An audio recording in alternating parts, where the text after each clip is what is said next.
what about, you're a driven, ambitious person still, despite everything you've achieved. What is that drive pursuing today? Like, what does that look like right now? I'm always trying to figure out what my next thing is. I'm always working extremely hard. I think I still am close enough to remember what not having felt like to continue to push myself the way I do. I'm not that far removed from remembering what that felt like, and it lives in me and it's close to me. So I'm like, I don't like that. I don't want to go back there. So that's the motivation and the drive to continue to push forward. And I enjoy it. Like, I like working. I mean, my mom tells me all the time, like, you don't think you should just like take a break? And I'm like, Mom, I like working. Some people like other things. I like working. Some people, you know, rather be at home and do certain things, which is fine. Everyone has a different motivation. I like working. That brings me happiness. That brings me joy. So I push myself in that department. But for me,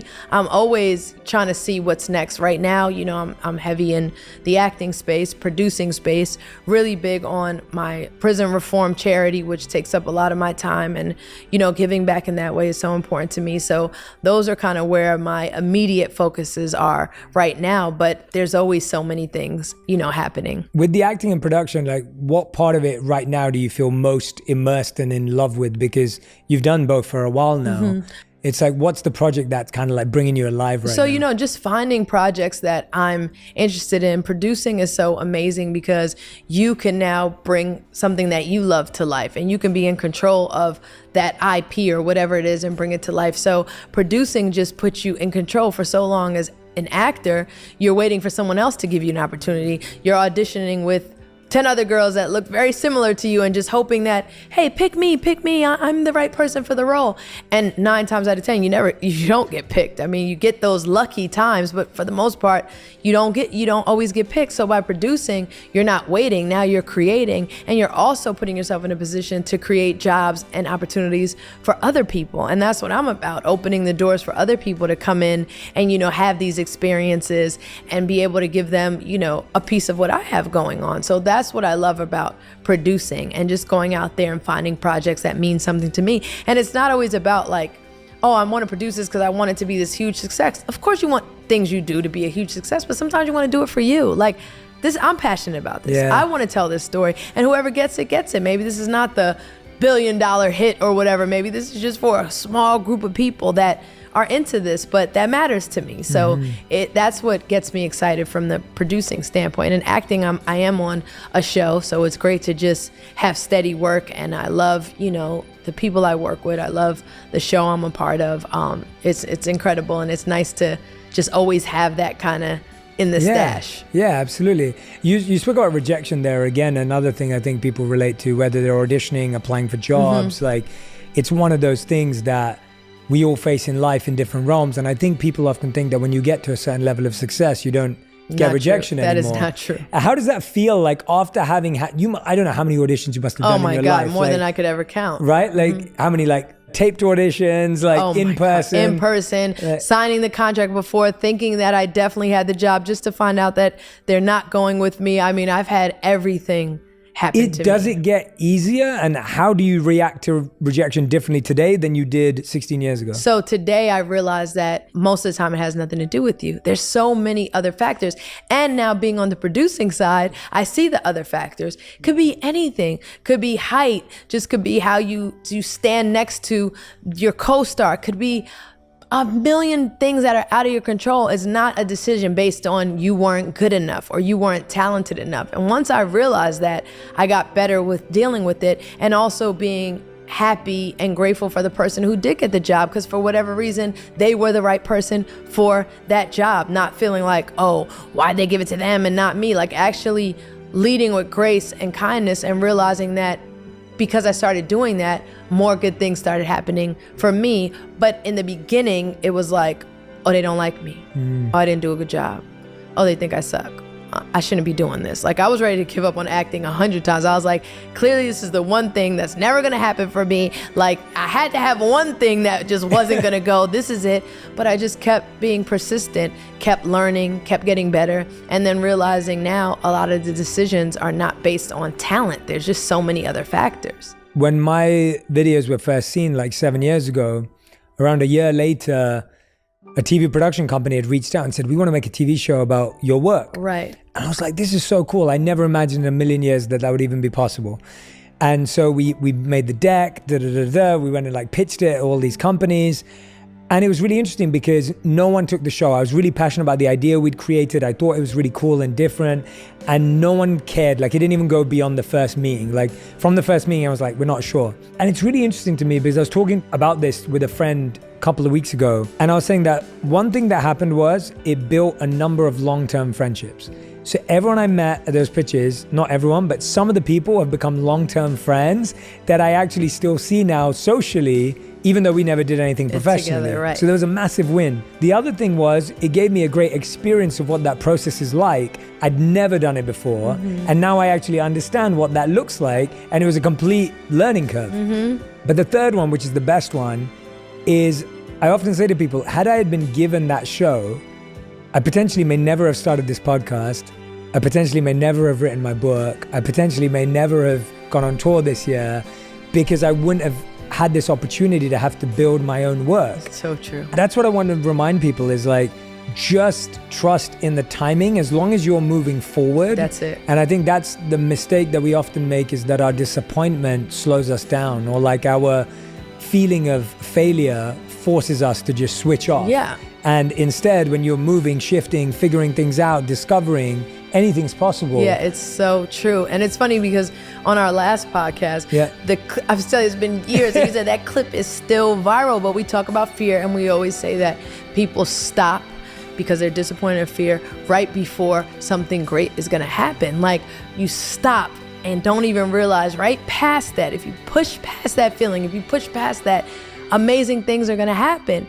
And because of our talk, I realized how much that resonated with people. Like, don't let the fear and disappointment stop you because you don't know what's going to happen after that. Let it build you. Let it build your character. Let it build your armor to be strong, to go through these things so that you can keep, like you said, as long as you're moving forward. It's just so important. What fear are you trying to push forward from right now in your life? I'm such a people pleaser, and I've always wanted to, even as a young kid, I've always wanted to be liked by everyone.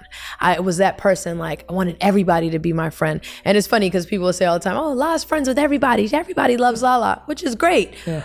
I don't think everybody loves me, but that's great. But also being okay with understanding that you'll never be able to please everyone, especially in this day and age of, we talked about social media, everyone now having a platform to comment, to tell you what you're doing wrong and speak about who you are as a person, people that don't even know you. There was a time where that would have really rattled me and bothered me, because it's like, well, you don't even know me. You never had a conversation with me. If you knew me, you would love me. You would see I'm this type of person.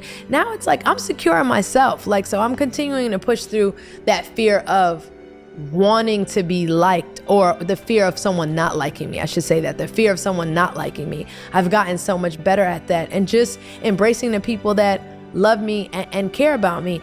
Another thing my mom's always told me, I quote my mom a lot. She's a very smart person. Another thing my mom always told me is, celebrate the people that are there. You know, you can have a party or a get together, and the first thing you'll say is, well, why didn't so-and-so come? Yeah. Damn, I invited so-and-so. Why aren't they here? You're not even acknowledging the 10, 15, 20 people that came to support you on your birthday or whatever the occasion was. Well, damn, I invited so-and-so, they didn't even come. Like, I always remind myself of that. Celebrate the people who are there for your moments, who want to be there with you, and stop worrying about the person who wasn't there. Same thing with comments. Everyone, Jay, we love you. You're the greatest. We listen to everything. That one person who's like, Jay, what the hell are you talking about? You don't know what you're talking about. You're like, zooming in on that, want to find out, you want to respond, you want to go to their page, see how they look and all, but you just had 1,000 comments about how wonderful you are, and that one will just throw people off. I've just gotten so much better at that. I won't give somebody that much power over me, and again, I want to celebrate the people who are celebrating me. That's what I'm getting better at. No, I love that you said that. I literally, it was a habit that I used to have where you'd see all these good reviews or good comments, and you would literally just scroll past them, like, just waiting for the negative one. And I've changed. That's so true. Literally, right? Like you're treating the good ones like, oh like, yeah, sure, of course. You don't really mean that. And then when someone says something bad, and I've trained myself now, like I genuinely do this, and I talk about it in the podcast a lot. I will sit there and I will read a positive review, or I'll read a positive comment, and I'll let it sit here. It's so important. And I'll just let it sit there, and I'll let myself accept it, because for so long I just tried to like not let myself accept it.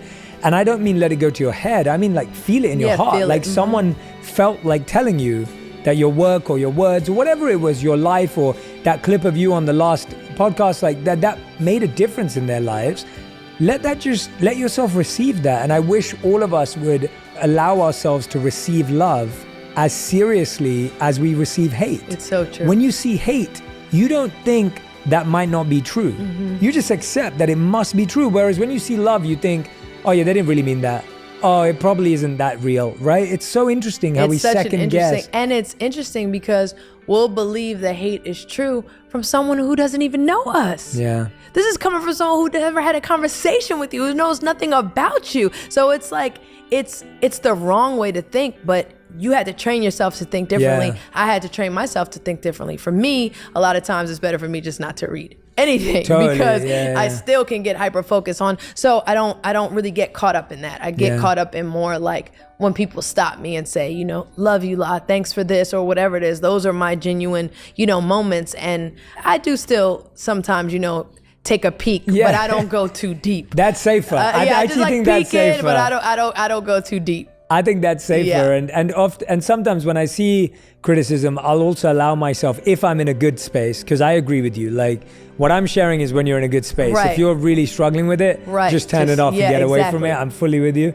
But if I am in a good place, I'll look at criticism and I'll say, let me take the feedback and leave the criticism. Like, how do I do that? Like, how do I listen to this, allow it in, but then leave the part that is kind of the venom in it, or the spite, or the ferociousness. Like, take that out and take the feedback, because there could be something for me to learn, and I'm open to that. The constructive part of it, or constructive criticism part of it. I do understand that. I don't think all of us are there yet. Neither am I. I'm trying. Exactly. We're trying, and a lot of us, are still struggling with understanding what being loved feels like, or never being loved growing up. I work with so many people through my charity, and just people I know who you realize some of the basic principles of just love they've never experienced and don't understand what that is, but they do understand hate, being told you're not good enough, being ignored, not being paid attention to. So they gravitate more to that because that's what they're used to. So it's just about changing the narrative. And I talk about that with, the group that I work with through my charity 360 all the time, is like changing the narrative, changing those negative thoughts into positive thoughts. So that's really important. What got you involved in the prison reform work, and what is the thing that you think would surprise us to learn about it? Because you've actually spent time, you're working with people, it's your charity, it's your project. What do you think would surprise us? I think that people would be surprised how simply changing a person's environment and simply loving someone can be all you need to actually see a complete change in a person. Telling someone you love them, telling someone you're proud of them is sometimes enough to just completely change a person. And realizing that those simple words, a lot of people have never even heard before. It's mind-blowing that I'll sit with the young men in my program. I mostly work with young men ages 18 to 21. And they will tell me they've never heard someone say, I love you before. They've definitely never heard someone say, I'm proud of you. What have I ever done for someone to be proud of me? Or definitely just never knew what feeling important to somebody was. And when they start feeling that, the change you see in them, when I put them in situations, whether it's jobs or things to thrive, like how amazing they've been doing just because the environment is different. You can love somebody all you want and then put them back in that same toxic, dysfunctional environment, and then like, well, why are they acting like this? They shouldn't be acting like this. Why are they being a menace to society? I mean, but we wouldn't last one day in a household like that, and just being compassionate. So love and a change in environment are like two of the key things that I've seen where I've seen the most success and the most change for sure. Yeah, that is fascinating. And how do you get, like, I guess the external perception is everyone would be quite hard in prison and be quite cold. How do you have a conversation about love and compassion and empathy with someone who hasn't had it before? Like, how do you even start that conversation? Because I think the perception would be they'd just be like, I don't need to be loved. Like there'd be a certain like kind of shield to it. Is that real? Is that true? Or do you find it's quite easy to talk about? When I first come in, it's not easy. There's like, if it's a new group, it's kind of the stone face. That's what like, I mean, yeah.